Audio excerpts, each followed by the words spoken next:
আল্লাহ দিয়েছে রিজিক শেষ হওয়ার পরে এরপরে মৃত্যুবরণ করবে। রিজিক থাকতে কেউ মৃত্যুবরণ করবে না। এই চিন্তা করিয়েন না যে আপনার রিজিক আছে, হারাম ভাবে গেলে মনে হয় আরো কিছু রিজিক বেশি পাইতাম, আরো একটু বেশি অট্টালিকা ধন সম্পদ উপার্জন করতাম।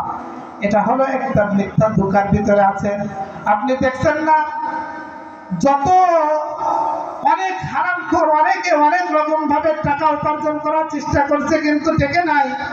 ওই টাকা থাকে না, হয়তো হাসপাতালের বেডে যাই খরচ করা লাগছে, অ্যাক্সিডেন্টের কারণে খরচ করা লাগছে, বড় বড় রোগ ব্যাধি বাড়া মুসিবতের কারণে যা উপার্জন করছে তার থেকে বেশি চলে যায়, যাই কি যাই না? অতএব যদি হারাম ভাবেও আমরা অতিরিক্ত সম্পদ উপার্জনের চেষ্টা করি, এটা টিকবে না, এটা ধরে রাখা সম্ভব হবে না। প্রিয় হাজিরিন, এজন্য আমাদের জিন্দেগিটাকে যদি আল্লাহ ওয়ালার সাথে মিশিয়ে নিজের জীবনকে পরিবর্তন করতে পারি, যদি জিন্দেগিটা আল্লাহর হুকুম মতো পরিচালনা করতে পারি, তাহলে দুনিয়াতেও কামিয়াব, আখিরাতেও কামিয়াব।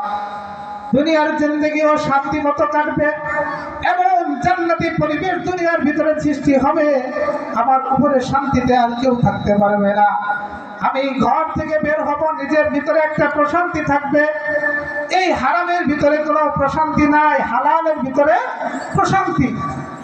হালালের ভিতরে প্রশান্তি, হারামের ভিতরে কোনো প্রশান্তি না।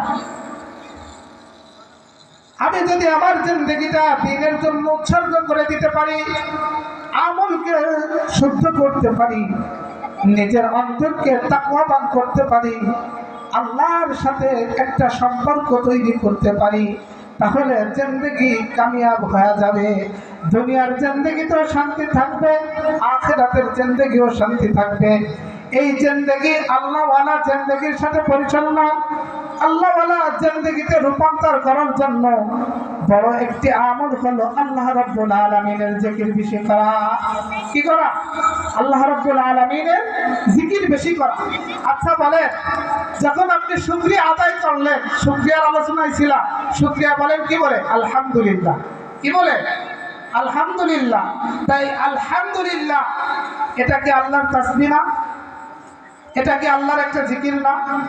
আমরা যে জিকির করি আলহামদুলিল্লাহ আলহামদুলিল্লাহ আলহামদুলিল্লাহ আলহামদুলিল্লাহ, এটা জিকির, এটা তাসবিহ।